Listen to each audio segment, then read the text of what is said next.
شروع اللہ کے نام سے جو بڑا مہربان نہایت رحم والا ہے۔ تعریف اس پالن ہار کی جس نے تمام کائنات کو کن فیکون سے وجود بخشا۔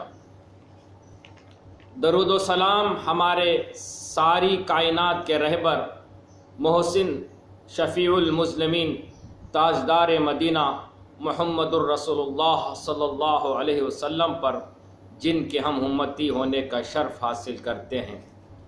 کسی شاعر نے کیا خوب کہا ہے، کسی کو زمانے کی خوشیاں ملی، کسی کو جہاں کی حکومت ملی، میں اپنے مقدر پہ قربان جاؤں، مجھے محمد کی امت میں جگہ ملی۔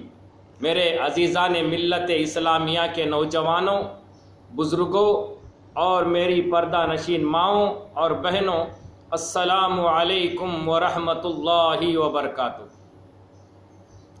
اللہ تبارک و تعالیٰ کا کرم احسان ہوا کہ جس نے ہمیں امت مسلمہ کو اس عظیم ماہ مبارک عطا فرمایا۔ آج میں اسی مبارک مہینے کے تعلق سے اس کی فضیلت و برکات کے چند قرآنی آیات کے ذریعے اور احادیث کے مفہوم کو لے کر حاضر ہوا ہوں۔ آپ حضرات سے مؤدبانہ گزارش ہے کہ اسے بغور سماعت فرمائیں اور ثواب کی نیت سے اپنے دوست و خیش و اقارب میں شیئر کریں تو عین نوازش ہوگی۔ تو دوستو، اللہ تبارک و تعالیٰ اپنے کلام پاک کے سورۃ البقرہ کی آیت نمبر 183 میں ارشاد فرماتا ہے، یا ایھا الذین آمنوا کتب علیکم الصیام کما کتب علی الذین من قبلکم لعلکم تتقون۔ اللہ فرماتا ہے، ایمان والو، تم پر روزہ رکھنا فرض کیا گیا ہے جس طرح سے تم سے پہلے لوگوں پر یعنی پچھلی امتوں پر فرض کیے گئے تھے، تاکہ تم تقوی اختیار کرو۔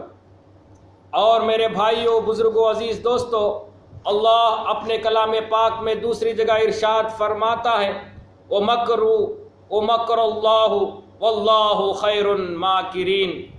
وہ لوگ کچھ سازش کرتے ہیں اور ایک منصوبہ بناتے ہیں، اللہ ہی بہتر منصوبہ ساز ہے۔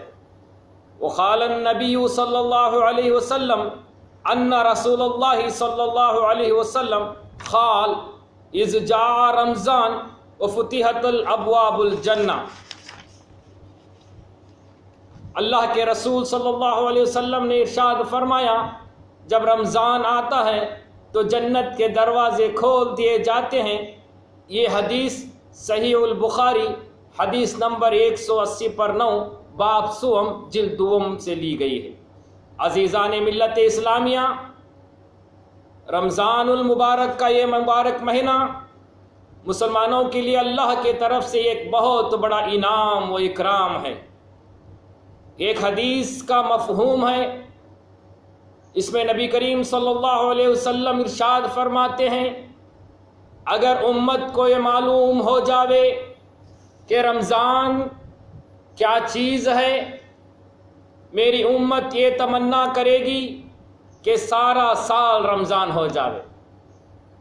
ایک اور حدیث میں آتا ہے کہ پیارے آقا صلی اللہ علیہ وسلم نے فرمایا، یہ وہ مہینہ ہے جس میں اللہ رب العزت کا کلام پاک لوح محفوظ سے آسمانی دنیا پر تمام کا تمام نزول ہوا، اور وہاں سے تھوڑا تھوڑا کر کے 23 سال کے بیشتر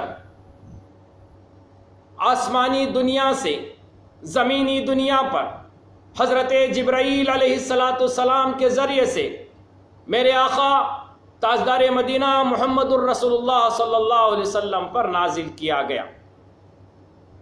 میرے محترم بزرگوں، عزیز دوستو، ایک جگہ رسول اللہ صلی اللہ علیہ وسلم نے ارشاد فرمایا، یہ غمخواری کا مہینہ ہے، یعنی غربا مساکین کے ساتھ ہمدردانہ برتاؤ کرنا اور اپنے دسترخوان سے غریب اور مسکینوں کے ساتھ اپنا رزق تقسیم کرنا۔ ایک حدیث پاک کا خلاصہ ہے کہ نبی کریم صلی اللہ علیہ وسلم نے فرمایا، میری امت کے بعض حضرات ایسے ہیں جو نیک اور صالحہ کام کرتے ہیں۔ اللہ کے رسول صلی اللہ علیہ وسلم کے صحابہ رضوان اللہ تعالیٰ اجمعین نے فرمایا، رسول اللہ صلی اللہ علیہ وسلم ان کا حال بیان کر دیجئے۔ تو آپ صلی اللہ علیہ وسلم نے فرمایا، یہ وہ لوگ ہیں جو ظلم کرنے والوں کے ساتھ درگزر کرتے ہیں اور برائی کا معاملہ کرنے والوں سے احسان کا معاملہ کرتے ہیں، اور اللہ کی عطا کردہ رزق میں لوگوں کے ساتھ ہمدردی اور غمخواری کا برتاؤ کرتے ہیں۔ ایک اور حدیث میں اللہ کے رسول صلی اللہ علیہ وسلم نے ارشاد فرمایا، جس کے راوی حضرت ابو ہریرہ رضی اللہ تعالیٰ عنہ ہیں، فرماتے ہیں کہ رسول اللہ صلی اللہ علیہ وسلم فرماتے ہیں کہ میری امت کو 5 چیزوں سے انعام و اکرام کیا گیا اس ماہ مبارک میں جو پچھلی امت کو نہیں دیا گیا تھا۔ اللہ اکبر! کتنا بڑا مقام ہے اس امت کا کہ اللہ نے پچھلی امت کو جو انعام سے نہیں نوازا، وہ انعام اس امت کو اس ماہ مبارک میں 5 چیزوں سے نوازا جا رہا ہے۔ وہ کیا ہے؟ سب سے پہلے ان روزے داروں کی منہ کی بدبو اللہ کے نزدیک مشک و عنبر سے بھی زیادہ خوشبودار ہوتی ہے۔ دوسرا، ان کے لیے سمندر کی مچھلیاں دعائے مغفرت کرتے رہتے ہیں، اور یہاں تک کہ افطار کا وقت تک ان کے لیے دعائے مغفرت کرتے رہتے ہیں۔ اللہ اکبر! اور تیسرا انعام، ان کے لیے ہر روز جنت کو آراستہ کیا جاتا ہے۔ جس طرح سے میں نے احادیث کو تلاوت کرنے کا شرف حاصل کیا کہ اس مہینے میں جب آتا ہے تو اللہ تعالیٰ جنت کے دروازوں کو کھول دینے کا حکم فرماتے ہیں اور جنت کو آراستہ کرتے ہیں اس نبی کریم صلی اللہ علیہ وسلم کی امت کے لیے۔ اور چوتھا انعام، اس ماہ مبارک میں سرکش شیاطین کو قید کیا جاتا ہے۔ اور 5واں انعام، رمضان کی آخری رات یعنی لیلۃ الجائزہ جسے کہتے ہیں۔ انشاءاللہ میں عید کے کچھ دن پہلے اس کی تفصیل آپ کے سامنے رکھنے کی کوشش کروں گا۔ انشاءاللہ اس موقع میں تمام روزے داروں کی مغفرت کی جاتی ہے۔ اللہ اکبر! ایک اور حدیث میں نبی کریم صلی اللہ علیہ وسلم نے ارشاد فرمایا، لوگوں کے اعمال کے مد نظر اللہ رب العالمین نے اس مہینے میں 3 حصوں کو تقسیم کیا گیا ہے۔ ایک، اس کا پہلا حصہ جو رحمت کہلاتا ہے، ان لوگوں کے لیے ہے جو کوئی گناہ کا بوجھ ان پر نہیں ہوتا، ان کے لیے شروع کا حصہ رحمت ہی رحمت ہے اور ان کے اوپر انعاموں کی بارش ہوتی رہتی ہے۔ اس حصے میں کثرت سے اللہ کے رسول صلی اللہ علیہ وسلم نے فرمایا، بعض روایتوں میں یہ دعا وارد ہے اور بعض حدیثوں میں اسے نہیں ملتی، حتیٰ کہ کوئی دعا جو ہے حدیثوں سے منقول نہیں ہے، لیکن علماء کا اجماع ہے اور نبی کریم صلی اللہ علیہ وسلم سے بھی کئی جگہ جو ہے ثابت ہے کہ اس جگہ اس عشرے میں یہ دعا جو ہے کثرت سے پڑھا کریں۔ سورۃ المومنین کی آیت نمبر 118 میں یہ جو ہے دعا آئی ہوئی ہے، وَقُلْ رَبِّ اغْفِرْ وَارْحَمْ وَأَنْتَ خَيْرُ الرَّاحِمِينَ، وَقُلْ رَبِّ اغْفِرْ وَارْحَمْ وَأَنْتَ خَيْرُ الرَّاحِمِينَ۔ یہ دعا جو ہے اس پہلے عشرے میں ورد کرتے رہیں گے اور کہو کہ اے میرے رب تو بخش دے اور رحم کر اور تو سب مہربانوں سے بہتر مہربانی کرنے والا ہے۔ اور میرے بھائیوں، بزرگوں، عزیز دوستو، اس کا دوسرا گروہ جو معمولی گناہ گار ہوتے ہیں، جو دوسرا عشرہ ہے وہ مغفرت کا ہے۔ یہ ان لوگوں کے لیے جو معمولی گناہ گار ہوتے ہیں، ان کے لیے اس حصے کے روزے رکھنے کے بعد ان روزوں کی برکت سے، اللہ اکبر، ان روزوں کی برکت اور بدلے میں ان کی مغفرت اور گناہوں کی معافی ہو جاتی ہے۔ یہ حصہ مغفرت کا ہے۔ اس عشرے میں بھی یہ دعا جو ہے، دعا کا اہتمام کریں، یا واسع الفضل اغفر لی یا واسی الفضلی اغفر لی، اے وسیع کے عطا کرنے والے ہماری مغفرت فرما۔ اللہ اکبر، اللہ کا کتنا بڑا احسان و کرم ہے۔ اور تیسرا اشرا آگ سے خلاصی کا ہے۔ یہ ان گروہ کا ہے جو زیادہ گناہ گار ہیں، جو زندگی میں اپنے جو ہے اللہ کو چھوڑ کر، اللہ کے حکام کو چھوڑ کر، نبی کے طریقے کو چھوڑ کر، نبی کے سنتوں کی جدیاں اکھاڑ کر، اپنی زندگی میں من مانی زندگی گزار کر گناہوں میں ملوث ہوتے ہیں۔ اللہ تعالیٰ وہ لوگوں کے لیے ایک موقع عنایت فرمایا ہے کہ اس کے مہینے کے تمام روزوں کو رکھے۔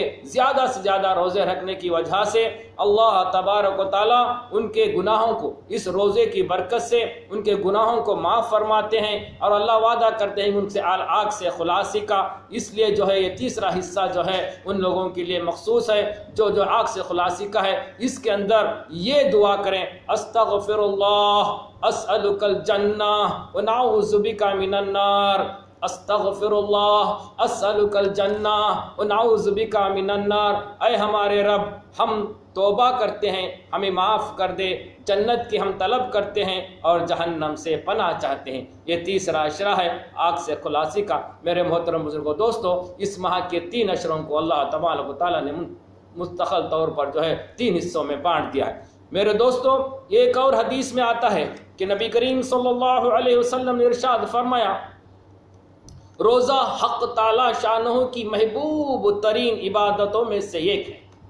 اللہ اکبر، روزے کی کیا شان اللہ تبارک و تعالیٰ کے رسول صلی اللہ علیہ وسلم نے ارشاد فرمایا، روزہ اللہ تبارک و تعالیٰ کی محبوب ترین عبادتوں میں سے ایک ہے، جس کا بدلہ اللہ تبارک و تعالیٰ اپنے طور سے براہ راست بندوں کے لیے عطا فرماتے ہیں۔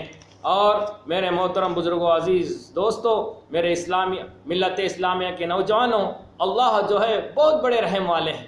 اللہ تعالیٰ اپنے بندوں کو کبھی مایوس نہیں کرتے۔ اللہ ورا ہے، اللہ ہر چیز کے مالک ہیں، روز جزا کے مالک ہیں، رازق ہیں، رحمان ہیں، رحیم ہیں، کریم ہیں۔ ان اللہ علی کل شیء قدیر ہے، ساری مخلوق کو روزی پہنچانے والے ہیں۔ اللہ تعالیٰ ہر مخلوق کی روزی کو متعین کر چکا ہے۔ اللہ جب تک اس بندے کے مقدر میں ایک دانہ بھی باقی رہے گا، اللہ رب العالمین اسے موت نہ دیں گے۔ یہ یقین ایمان والے کا ہونا چاہیے۔ میرے محترم بزرگوں، عزیز دوستو، لیکن آج افسوس کی بات ہے کہ انسان اس بھوک کو مٹانے کی خاطر کبھی کسی کا ناحق مال ہڑپ کر لیتا